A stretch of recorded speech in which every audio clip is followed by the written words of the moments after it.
Hey, what's going on? Welcome in. This is the live recording of episode 44 of the Client by Client podcast.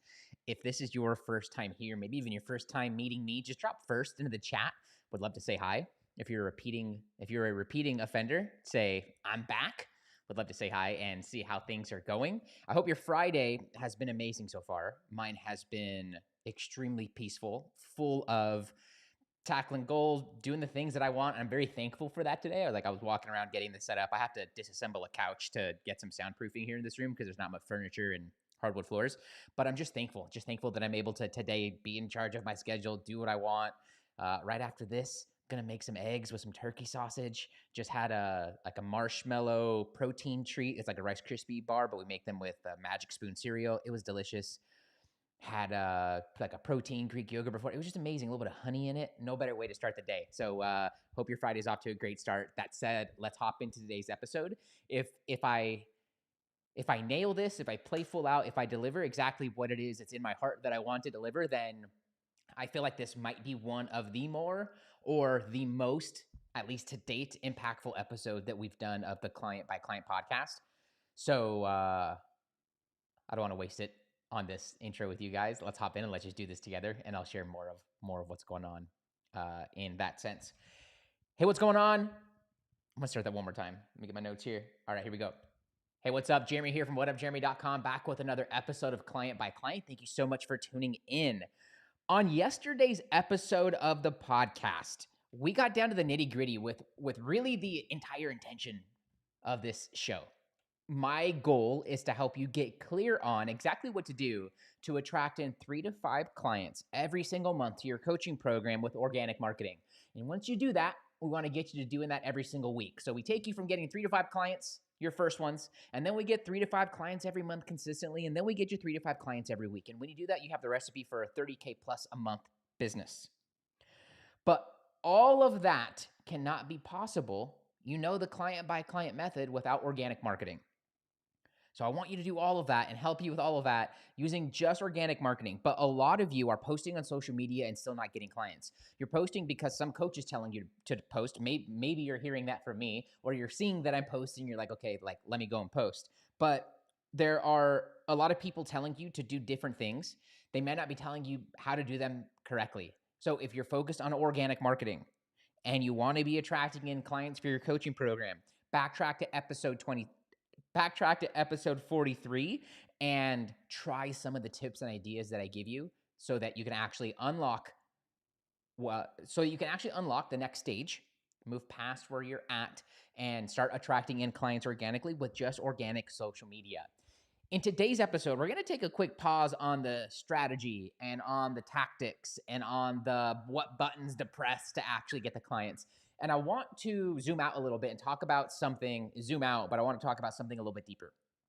And I was telling my audience while I'm recording this, because I'm recording this live on Friday, June 2nd, I was telling them that if I really get this right, and if I deliver what I have in my heart, and I play full out here on today's episode with you, that this could be the most impactful and or important episode that we've done to date. And if this ends up being what I would love for it to be, then this might be the most impactful episode that we do.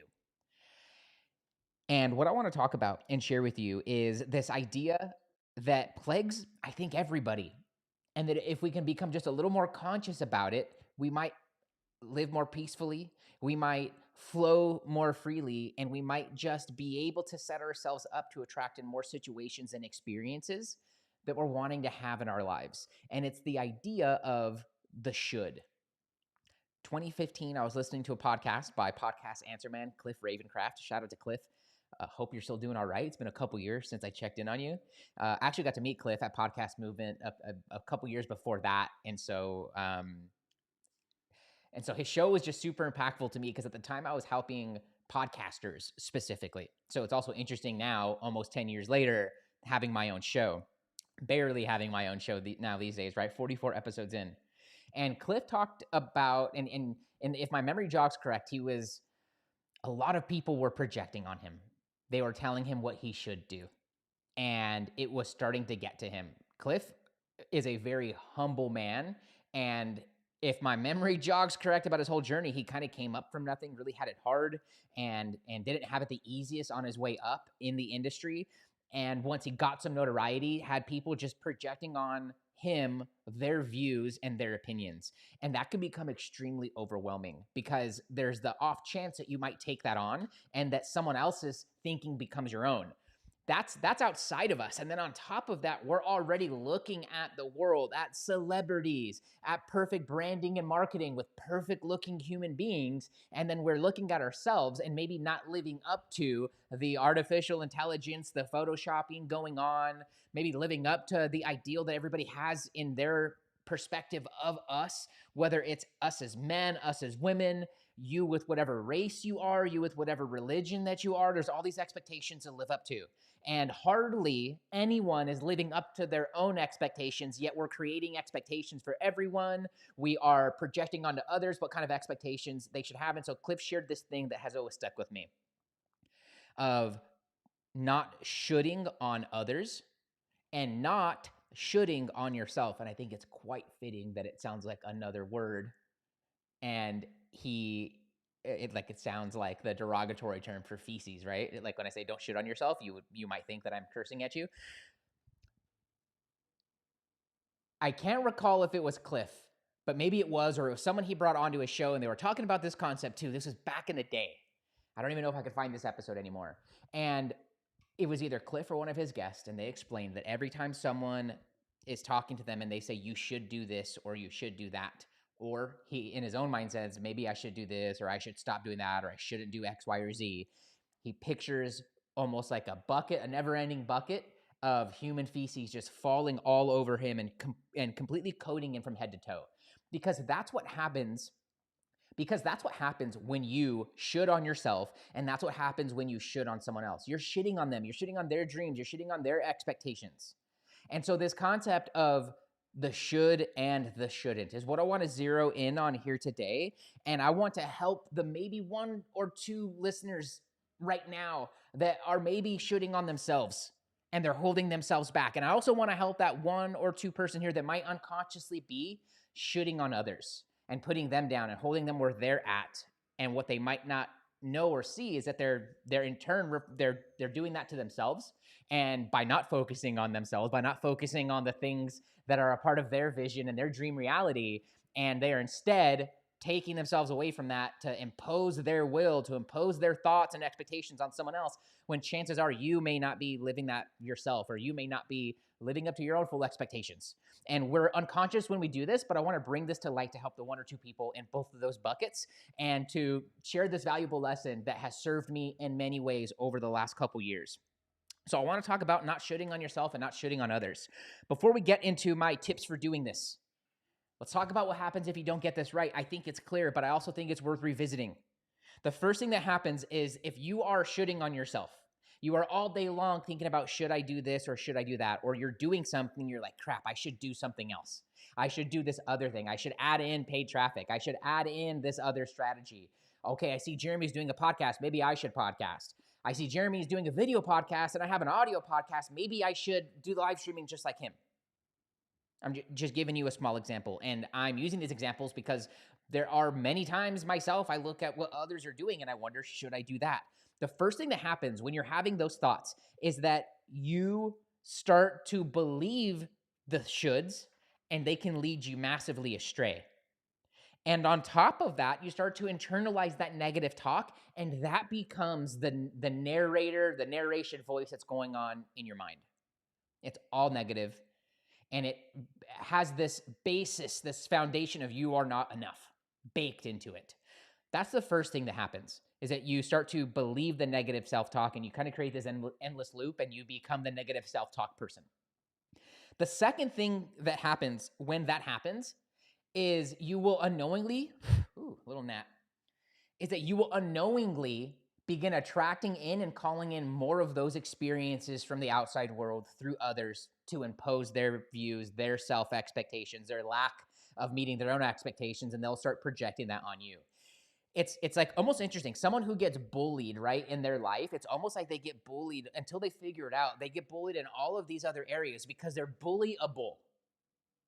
And when you are bullyable, you will get bullied. But when you have a conviction, when you believe something, when you believe in yourself, when you put yourself in situations to grow, to get better, maybe you start working on your physical health, maybe you start learning different perspectives from other people far more wise than you from the past, you start to become less bullyable because you start to become so concrete in your convictions. And so like I don't really get bullied. People could probably try. I'm not saying I'm completely bully proof, but I believe in what I'm doing. I only attract myself with certain kinds of people going after certain kinds of things. I am convicted in it. Now, are there times where I question it or I think through it or I want to pull it apart and put it back together and maybe do it in a better way? 100%. But I come back to this analogy that if you put yourself in a situation to be bullyable, you will get bullied. When you lack a foundation that you are enough and you lack a foundation that you truly believe in with your full heart. And so you begin to invite it in from others, and it creates this negative loop. On the other side, let's talk about if you're one of the people that's shooting on others. When you start to should on others, that will start to lower your own self-belief. Because what ends up happening is at the end of the day, you go to bed, whether you're consciously thinking it, you know it in your heart of hearts, that you aren't living up to your own expectations. And I think that starts to lead to depression. That starts to lead to all these other labels that we have today as far as deteriorating mental health, which is so important. But I think a lot of people bring it upon themselves, right? This is my own thought process. If we take 100% of people who are depressed or anxious and we look at their day, about 50% of them are going to have circumstances where it's like, damn, you went through that. How could you not be depressed, anxious, angry, frustrated, needing some help? When you look at the other 50%, if you just extrapolate how they're treating others, it's like, no wonder you're such a negative person in your own head, and that leads you to being so negative with others that you're creating this perpetual loop, because it's my belief that we project what it is that we believe. And I think that when you're getting projected on, you tend to reflect in some way, or the universe is going to find some way to reflect those energies and those thoughts back at you. Maybe not in that exact moment, but in other areas of your life. So you start to believe the self-talk. The negative self-talk starts to become the leading voice inside your head. You start shooting on others, and you begin to invite it from others. These are all problems that I think are worth overcoming. And that's why I wanted to talk about that in today's episode. So let's get into how to stop shooting on yourself and a couple tips that I have for you along the way. The first thing that you need to know when it comes to shooting on yourselves and shooting on others is that the word should is very low frequency talk. I'm not sure if it's the Maslow's hierarchy of needs or something similar to it, or if someone took this and matched it with it when I came across these ideas that I'm going to try to communicate to you here today and here right now. But there are levels and energies to your hierarchy of needs. And if we look at all of those levels and we just divide it into two different categories of empowering versus disempowering, there are a couple levels of disempowering and a couple levels of empowering, okay? So it's almost like if you think of like two triangles, one regular pointy side up at the top and then another one inverted with a pointy side down at the bottom, and then you divide that into three. I hope I'm communicating that well, but there might be like 6 different kinds of words. I'm not going to get this 100% right because I'm freestyling a little bit, but this is what I gathered from it. I hope I communicate this well. Should is very low frequency. Another example of a low frequency type of word is the word need. When you need something, you lack it. That's not empowering. And even though it doesn't hurt you to say, I need this, what you're communicating subconsciously is that you are enough. And what you're communicating subconsciously is that you're missing things. You are not complete. The word need in and of itself is very disempowering. So I've trained myself that when I hear myself say that, I try to reword it in a way that makes it more empowering. A couple other less empowering words are words like need, should, I think could probably down there. Use that twice. Need. What are some other examples? When we think about the positive side and we think about words that are more empowering, get to, want to, the most empowering, love to. So on one end, you have I would love to do something. On the other end, you have I should do something. And while they don't sound that varying in degree, of importance in varying degree of tone, of negativity, of positivity, your subconscious is hearing two completely different kinds of things. When you say you would love to do something, that puts you in a totally different state. That puts you in a like closer to a state of action. When you say I should do something, you are still in action and questioning yourself. That's riddled with doubt. That's riddled with insecurity. That's riddled with all of these other things. So therefore, you can just start changing your words, and through doing that, your energy will start to shift. The first thing that you have to know is that the word should is low frequency talk. And when that low frequency is coming out of you or being projected onto you, do you think that's going to lift you up any? Now, I think it's worthy that if you use that as a trigger to turn it around into positive self-talk, that you now have an opportunity. You went from having a circumstance and now you have an opportunity. So just be mindful of the words that you're using in communication with others, and you can start to hear those things. And then what I also do is I train myself. I don't go around correcting people. And if I do correct you, then know that I got massive love for you if I hear these things and I help you to reword it. When I hear someone else say, when it's important to them, I need to do this, like you need to or you would love to. And then that lets you really choose, like, okay, do I like need to do this? Am I like lacking something, or do I love to do this? It gives me energy. I want to do this. This is in alignment with my highest and best self. Two totally different things. The word should is low frequency. Try to eradicate it from your vocabulary, especially when you're thinking about your goals, about your future, about your vision, about the things that you're trying to manifest, and start to compose better ways of saying it. There were a couple years where I would write down in my journal things that were totally not true yet. And it would start with, I'm so very thankful that now this thing has come, that this thing is already here and now. And it's like already almost in the past. And through doing that, I trained myself to talk in a totally kind of different way. And I learned this from back when I was in high school. I read a book, The Secret. I set a goal and I told myself, I'm not going to do anything about this goal besides what this book says. And it came to life. And that goal was bigger and far beyond what I was capable of at that time. I've shared this story previously on the podcast, but just trying to summarize an experience here. Eradicate the word should from your vocabulary. Start by hearing when others are saying it, and then be asking yourself where they're coming from with it, so you can start identifying this, and then you can start to choose better words in your own language when you're creating your own goals, when you're writing out about your future, about your vision, and so on. Second, it's important that you keep in mind the perspective that you only have right now. You are where you're at right now, listening or watching me talk right now, because of a series of previous nows. We call them the past. But that past was now at one point in time to you, right? That past was now at one point in time to you. But now you're here and you're no longer there. And then you have the future, which is where you eventually want to be at some other place in time. But I have come to look at it as both future and past are illusion. You only have right now. There's that quote, right? It's why they call now the present, because it's a gift. It's the only thing that you have. One day, you and I will both be dead and gone. We don't know when that day. I could walk out of here bringing in the trash and recycle barrel, get something could fall out of the sky, get hit by a car, and that's the end of me. I don't know when that day and time is. And so if I don't know what that day and time is, I might as well not worry about it, and instead do everything I can in this current moment versus instead living in the constant past. So many people wake up with the thoughts of yesterday that they're never able to create a better future. They're never able to get out of that rut. They start to put labels on themselves, like we hear today, of anxiety, of depression, of these things. They start to seek answers outside of themselves. But the reality is that they've just been waking up for the last 10, 15, 20 years with the same thoughts. And all the thoughts they're going to have throughout the day are just repeated thoughts from the past that became the main thoughts, and now they became habit. So what you're now going to live into the now and into the future is the same life over and over again. It's the same things, expecting the same results or lack thereof.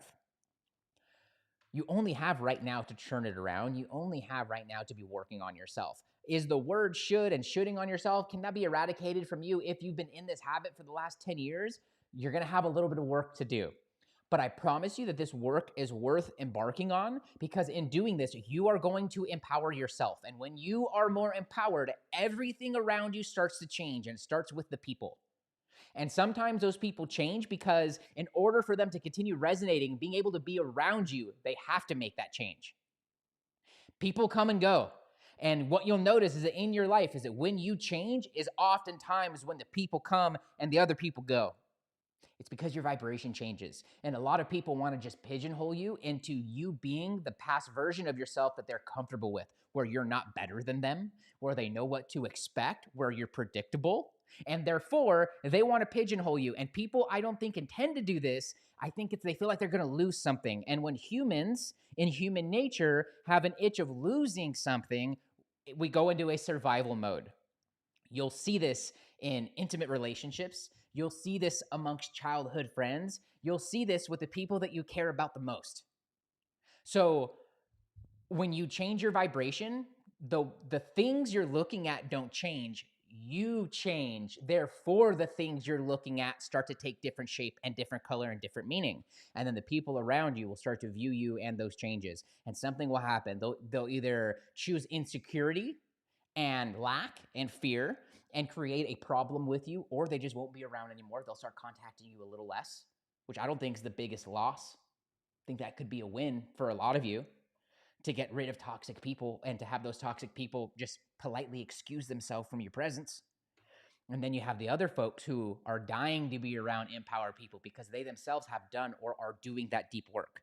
You only have now. That's why they call it the present, because it's a gift. Don't waste it. Choose to direct your energy on things that are going to give you more energy, to get you a better place in life, to a better future now, because life is just a compilation of the current moment. You get that current moment right, or you just start trying to, I promise you, your environment, the details of your life, they begin to change, and they begin to change in a positive way. That's the second thing. Thing number 3 is that I think that oftentimes we fall victim to shooting on ourselves and shooting on others when we don't have enough of a vision for ourselves, and enough of a vision that we're bought into of our futures, and enough of an expectation to live up to. And so I think that one of the most helpful things that you can do is to get clear on why you're walking God's beautiful green earth.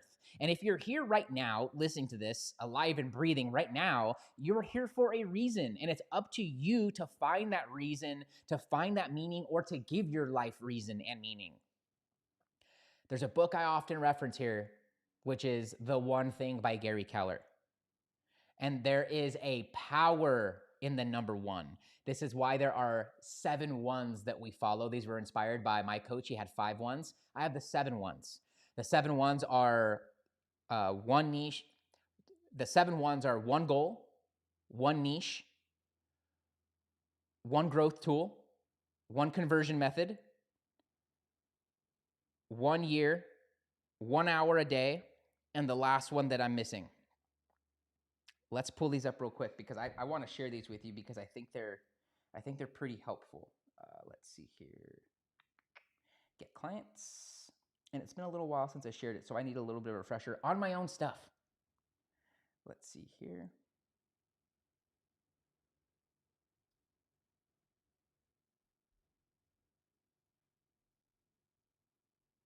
And I think it was 1 offer, but I want to get it right. So give me a second here, team. Bear with me.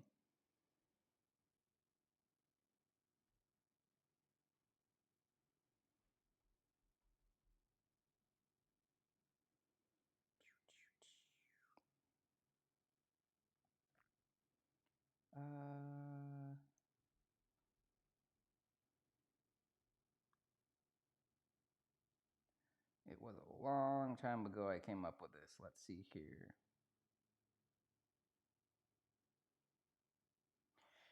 So the 7 ones are, I can't find it in my notes. The 7 ones are 1 niche, 1 target market, 1 goal, 1 niche, 1 offer, 1 social media platform, one conversion tool for converting them into sales, 1 year, and 1 hour a day. When you can zero in the most important parts of your business and your life into the singular focuses inside of there, that allows for you to just cut everything else out. And I think that there are a lot of people who do not have a solid vision for themselves. They do not have a pretty future that they're going after. I think that's rare. I think that's super rare to have people like that in your life. And if you have that or you're that person, you are blessed and you are a blessing to others. Oftentimes, people don't have that sort of clarity. And so it allows for them to find flaws in everything in life. You ever know anyone like that? They could just really find the negative part of anything. Their first question when you bring them something good is going to be negative. Their first thought, the way they summarize something. And it's like there's one way to tell a story, or there's another way that might be more helpful, that might be more useful, that might be more impactful.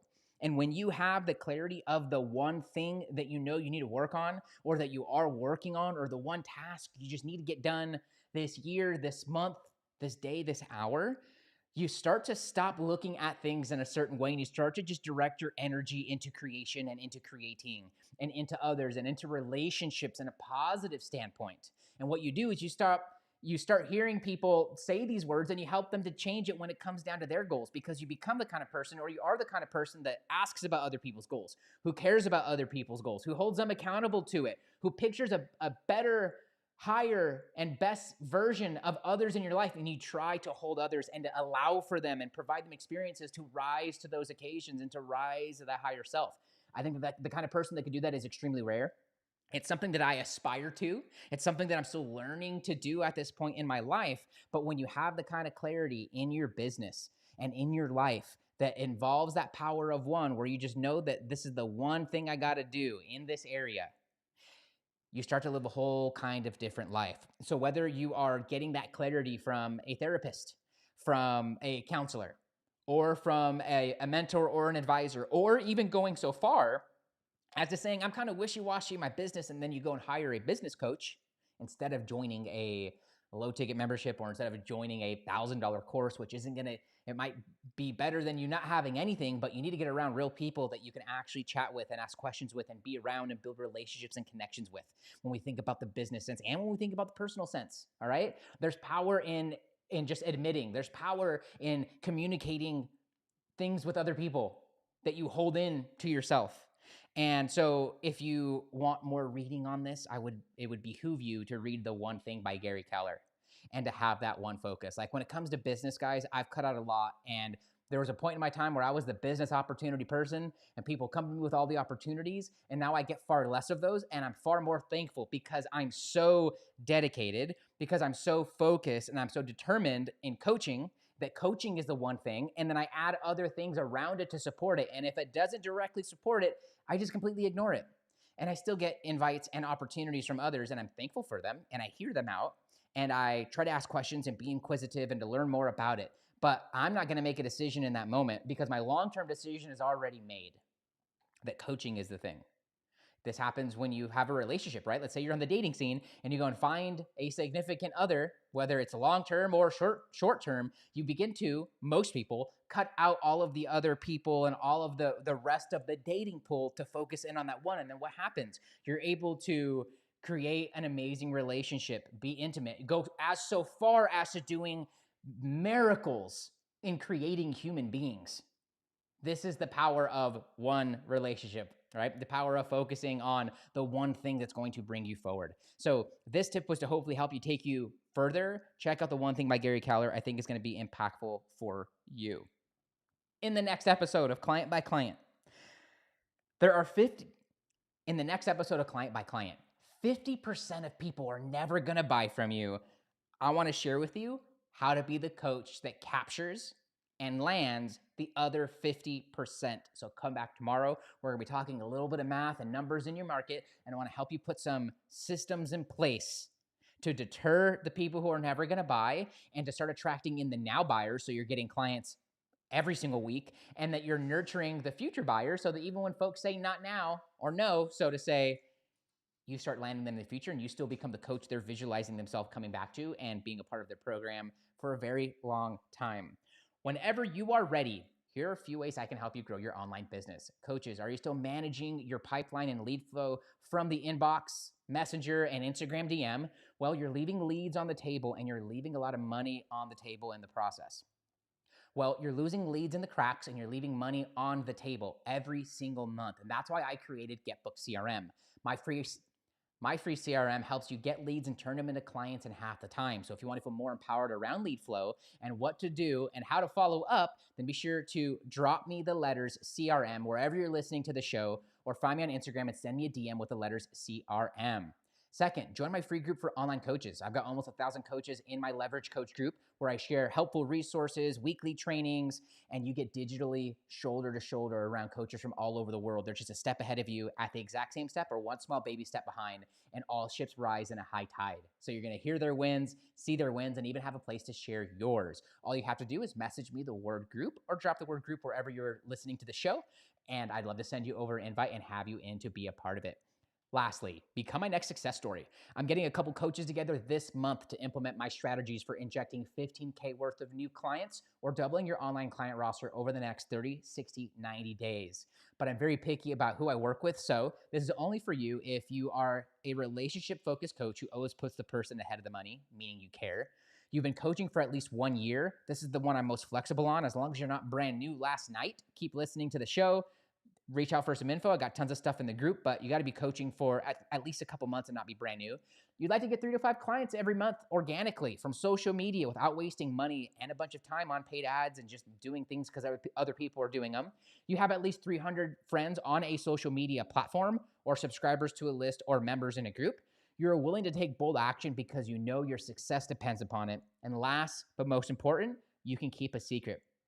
If that's you, I want you to grab your phone right now and find me on Instagram at WhatUpJeremy. And I want for you to send me the words case study. When you do that, I'll ask you a couple questions about you, your business, and your goals. And then I'll share with you what we're doing in the Get Clients program, how we're already helping other students with this stuff to crush it, to be getting 3 to 5 clients organically every month like clockwork, and what part of the program might have the biggest impact on your business the soonest. Again, find me on Instagram at WhatUpJeremy and send me the words case study, and I'll get you over all the details. Thank you so much for tuning into this episode of Client by Client. See you guys tomorrow with another one.